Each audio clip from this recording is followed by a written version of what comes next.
ઘણા સમય પહેલાંની વાત છે. એક ગામમાં એક કઠિયારો રહેતો હતો. કઠિયારો ઘણો ગરીબ પણ ઈમાનદાર હતો. તે લાકડીઓ કાપીને પોતાનું ઘર ચલાવતો હતો. એક દિવસ કઠિયારો લાકડા કાપવા માટે જંગલમાં ગયો, પણ એને કોઈ પણ સૂખું ઝાડ નજરમાં ન આવ્યો. થોડેક દૂર ચાલ્યા પછી એક નદીના કિનારે એને એક ઝાડ દેખાયું, જેની એક ડાળ સૂકી હતી. કઠિયારો એ ડાળને કાપવા માટે ઝાડ ઉપર ચડ્યો અને લાકડા કાપવા લાગ્યો.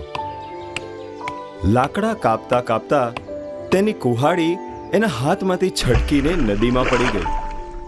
કઠિયારો હેરાન થઈ ગયો. તેની પાસે એક જ કુહાડી હતી જેનાથી તે કામ કરતો હતો, અને તે પણ નદીમાં પડી ગઈ. કઠિયારો ઝાડથી નીચે ઉતર્યો અને બેસીને રડવા લાગ્યો. હે ભગવાન, મારી પાસે તો એક જ કુહાડી હતી અને તે પણ પડી ગઈ. હું મારું ઘર કેવી રીતના ચલાવીશ? હે ભગવાન, તમે કઈ પણ રીતે મારી કુહાડી આપી દો. કઠિયારાની રડી રડીને હાલત ખરાબ થઈ ગઈ. બપોરથી સાંજ થઈ ગઈ, પણ કુહાડી વગર તે ઘરે પણ નહીં જઈ શકતો હતો. ત્યારે જ નદીમાંથી જળ દેવતા પ્રગટ થયા અને એમણે કઠિયારાને પૂછ્યું, તું એટલા પરેશાન શા માટે છે? શું વાત છે? મારી પાસે જે કુહાડી હતી તે આ નદીમાં પડી ગઈ છે અને તેના વગર હું કોઈ જ કામ નથી કરી શકતો.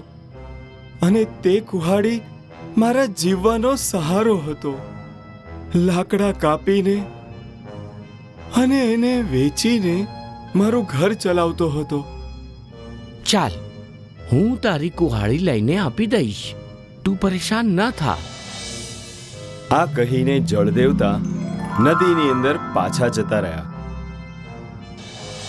જ્યારે જળદેવતા પાછા બહાર આવ્યા ત્યારે તેઓ પોતાની સાથે એક સોનાની કુહાડી લઈ આવ્યા અને કઠિયારાને કહ્યું, શું તારી કુહાડી આ છે? આ કુહાડી મારી નથી. એટલે જળ દેવતા પાછા નદીમાં જતા રહ્યા અને થોડી વાર પછી જળ દેવતા પાછા બહાર આવ્યા, પણ આ વખતે કુહાડી ચાંદીની હતી અને એમણે કહ્યું, શું તારી આ કુહાડી છે? ના, આ કુહાડી પણ મારી નથી. જળ દેવતા પાછા નદીમાં જતા રહ્યા અને થોડી વાર પછી જળ દેવતા પાછા બહાર આવ્યા અને આ વખતે કુહાડી કઠિયારાની જ હતી. શું તારી આ કુહાડી છે? હા, આ જ મારી કુહાડી છે. તું ખૂબ જ સાચો માણસ છે. ભગવાને તારી પરીક્ષા લેવા માટે મને મોકલ્યું હતું. જળ દેવતાએ તેને સોના અને ચાંદીની કુહાડી પણ આપી દીધી અને પછી કહ્યું, પોતાના જીવન સફળ બનાવો. એ ત્રણેય કુહાડી લઈને કઠિયારો પોતાના ઘરે જતો હતો. ત્યારે રસ્તામાં તેને તેનો પાડોશી મળ્યો. જ્યારે પાડોશીએ ત્રણેય કુહાડીને જોઈ ત્યારે તેને ઘણું આશ્ચર્ય થયું.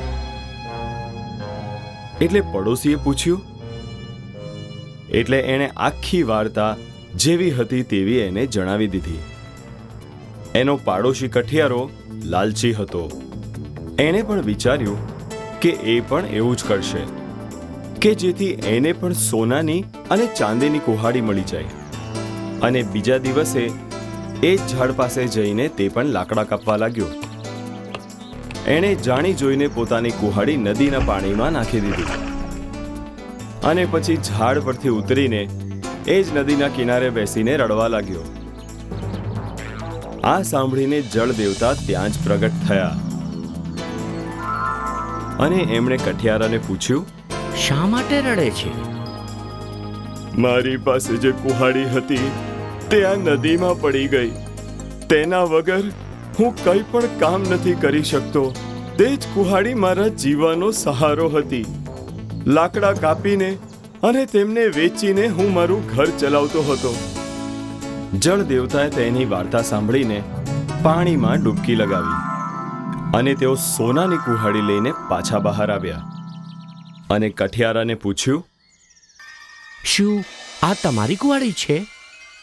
કઠિયારાને મનમાં આવ્યું કે જો જળ દેવતા બીજી વાર પાછા ન આવ્યા તો, એટલે એણે કહ્યું, હા, આ જ મારી કુહાડી છે.